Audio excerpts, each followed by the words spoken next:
No, later. We will have a review conference, say, in 2026, hopefully before 2030, because the times are urgent. The moment requires it. We need to move quickly. In a paper published in June, the Stimson Center has proposed 2026 as the date for an Article 109 United Nations Charter Review Conference, meant to serve as a constitutional convention for the UN.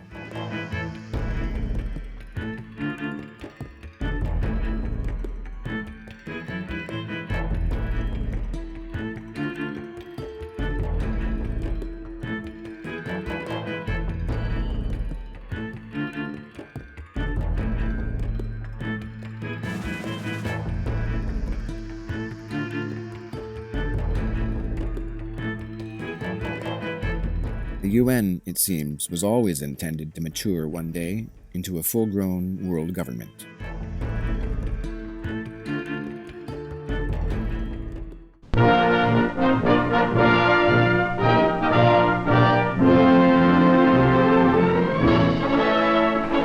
Appearing before the last formal session of the United Nations Conference, President Truman congratulates the 280 delegates and expresses the world's hopes for the new international organization. Well, there's a time for making plans, and there's a time for action. The time for action is here now.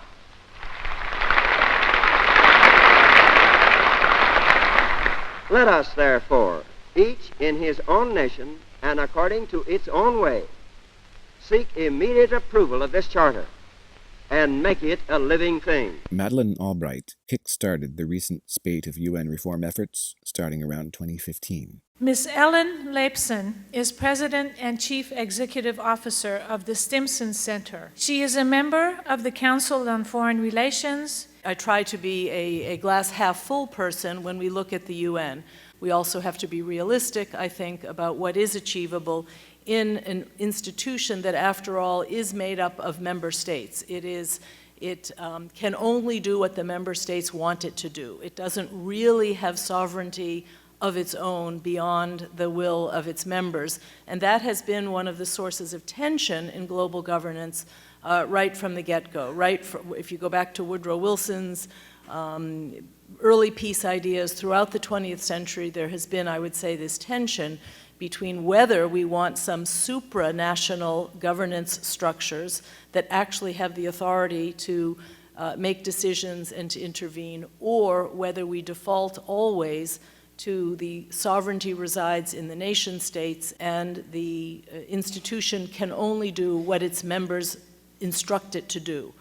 Can an authority above the nation state come in and provide an adjudication process or a system of justice that the nation state itself has failed to do?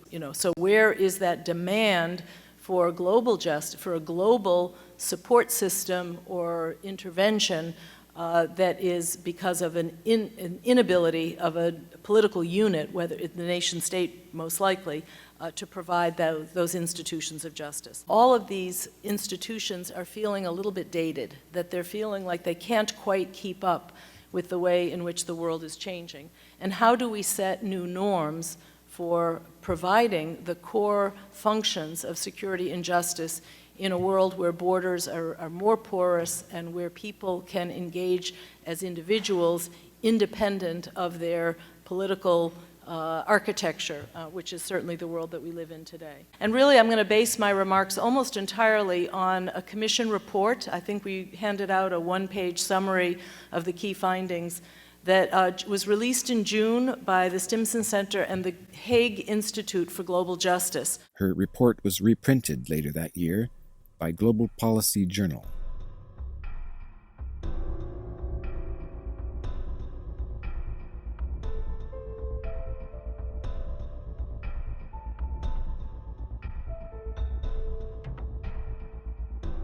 On the board of Global Policy, George Soros. Anne-Marie Slaughter.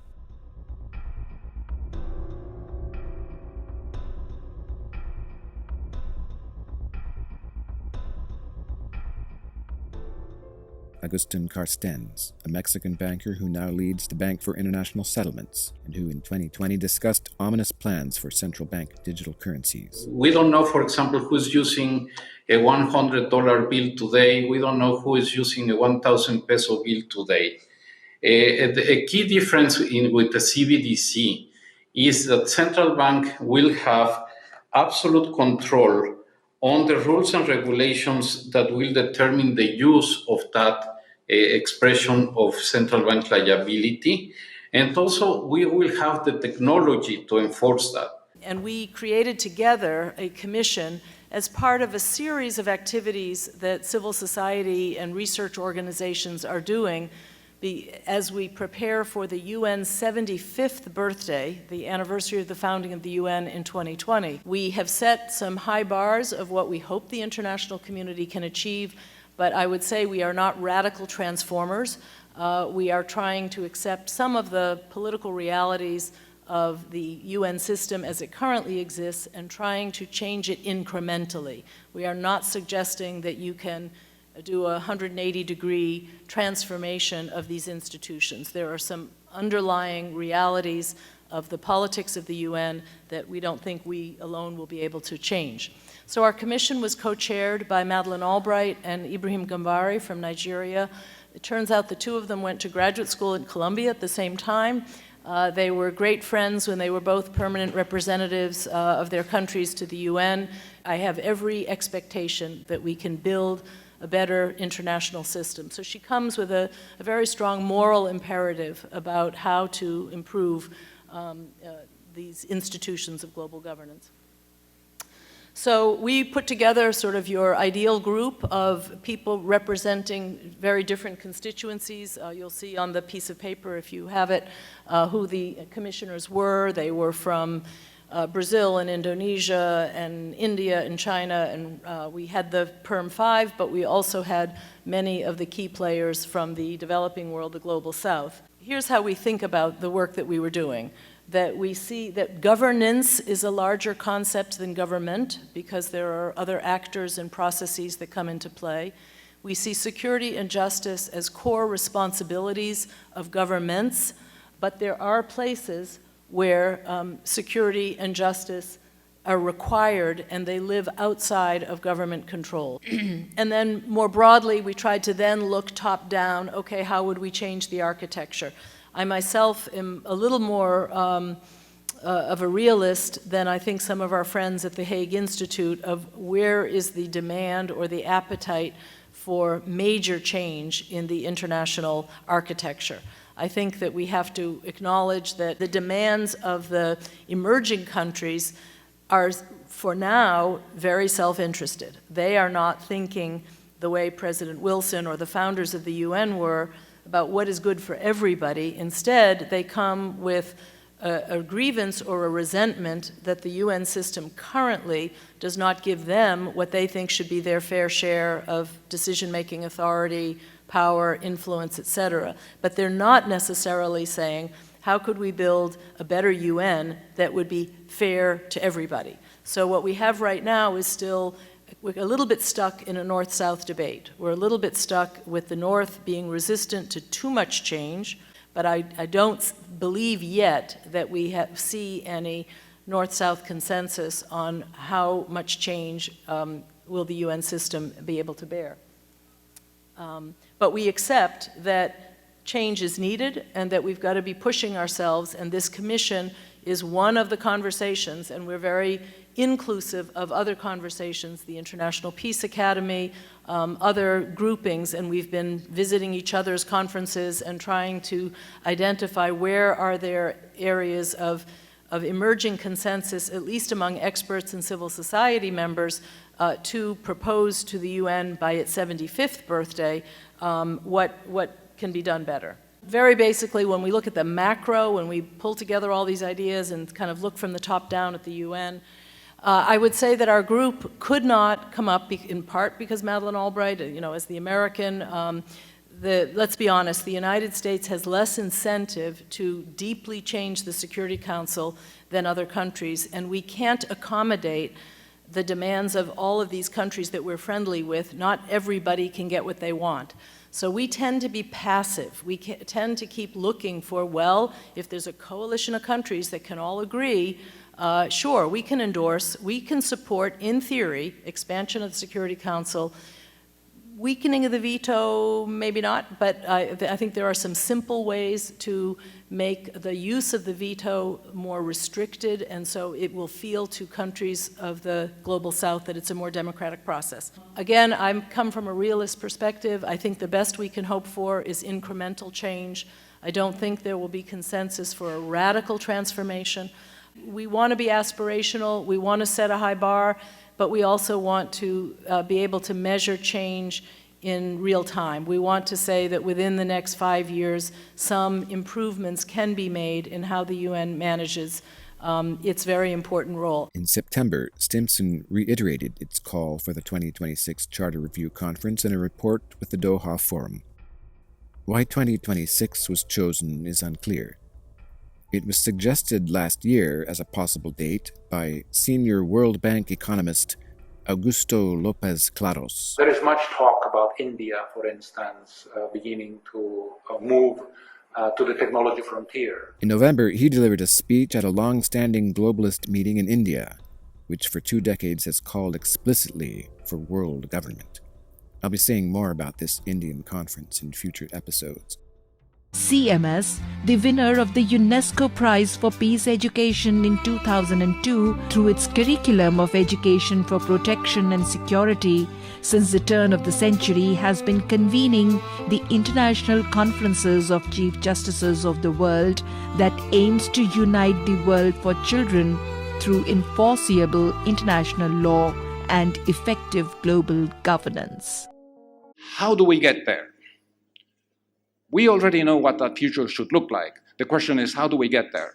And so, in one of these meetings in New York, a meeting that brought together members of the high-level advisory panel, which Secretary Gutierrez has created to advise him about the summit of the future, the Global Governance Forum, working with other organizations, put a proposal on the table. And I want to mention this to you. Not because it is a proposal of our organization, but because I think it is a potentially interesting way to reframe the purpose of that summit. You see, because we want to avoid a situation where the 2024 Summit of the Future just becomes another UN summit. So, let me explain in a few minutes what is the idea. All right, I need to go back a little bit into the past. In 1945 in San Francisco, there were a group of 17 countries led by New Zealand. Prime Minister Robert Fraser was there, and by Mexico, that were totally outraged. Disappointed is not really the appropriate word. I was about to say disappointed. No, they were outraged at the introduction of the veto. You know, the Dutch delegation a few months before at a conference in Yalta, attended by Stalin and Roosevelt and Churchill, they had already warned these 3 heads of state, if you introduce this veto, it is going to turn the United Nations into a useless organization because it is not going to be able to address conflicts between the major powers or conflicts that involve, an ally of a major power. Why? Well, because the veto will be exercised, right? And so you're going to limit the effectiveness of the organization in a very fundamental way. So the Dutch delegation was already warning. Well, in San Francisco, there was this sense of disquiet, and many countries, these 17 countries, were threatening that they would not adopt the charter. They would just not do it. Sorry, we can't sign here. It's against our principles. And so to placate them, to meet halfway their concerns, the members, and in particular the Soviets and the Americans, who were the 2 leads in those discussions, said, we're going to introduce an article in the UN Charter, now the famous Article 109, right, which basically allows for the possibility of reviewing the Charter in the future. If you read Article 109, as every article in the UN Charter, it's very short, it has been drafted by very able lawyers, it basically says that within a 10-year period, we can have a general review conference to examine the appropriateness of the charter. It admits the possibility, as Shoghi Effendi said in 1931, that the world might change and that we might want to turn this document into a living document that changes and evolves to meet the conditions of a changing world. And so with that article, 15 of the 17 members said, okay, fine, we are going to sign the charter, and 2 actually were not persuaded. And they did not vote in favor of the charter, but because the charter was ultimately approved by the majority, they did become members of the United Nations. One of them was actually Colombia. Colombians were not persuaded by Article 109. And so on we went, and then 1955 came, and the conference did not take place, the review conference. The holding of the conference could not be vetoed, by the way. It could not be vetoed by the permanent members. It only requires the support of 2/3 of the General Assembly and 9 of the 15 members of the Security Council. It cannot be vetoed. But by 1955, we were in the middle of the Cold War. Our attention was elsewhere. And so we lost that opportunity. And in fact, that review conference has never taken place in 77 years, which is the reason why the UN Charter is not a living document. It is dead letter in many ways. So our proposal, and I am really grateful for Gita Kingdom, for inviting me to this conference, because I am aware that I speak before judges who are themselves influential in their own countries. The proposal basically says, let's put on the agenda of the Summit of the Future in 2004 consideration of the holding of such a conference, finally, once and for all, to meet the challenges of the moment, to meet the challenges of the 21st century. We're not prejudging the outcome. We're not saying, let's do this, let's eliminate the veto, no. That is to be the next step. Once the Summit of the Future says, yes, we will have a review conference, say, in 2026, hopefully before 2030, because the times are urgent, the moment requires it, we need to move quickly.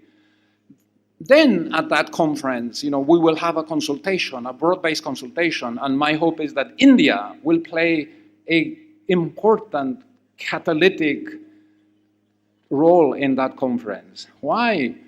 Well, because next year, India is going to be the most populous country in the world. We cannot think about the kinds of changes that we want to make to the UN Charter without the insight and the participation of India and its vast and young population. So India will clearly play a far more critical role in that new vision of global governance than it did in 1945 when it was a small country, and developing country.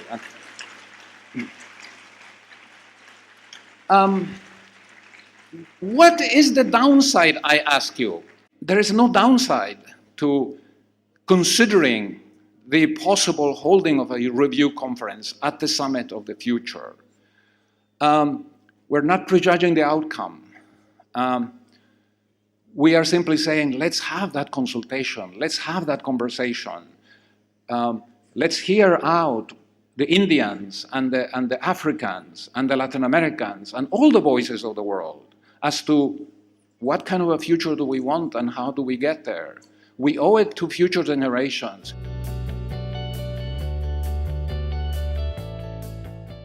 Keep watching for more information about the various promoters of UN reform and world federalism who are pushing hard for a new world order. Talking about the moral dilemmas of geoengineering. I know this is a technical issue that we don't have to get into, but there has been pushback on some of the ways that technology could try to intervene in climate phenomena that I think people feel it's a little bit like the older debate about the human genome of when do we go too far. The science may tell you that this is a new frontier, but there are moral and ethical dimensions to this of if we don't fully understand the consequences, and there will be other costs down the road. How do we manage and set some standards and govern those kinds of developments?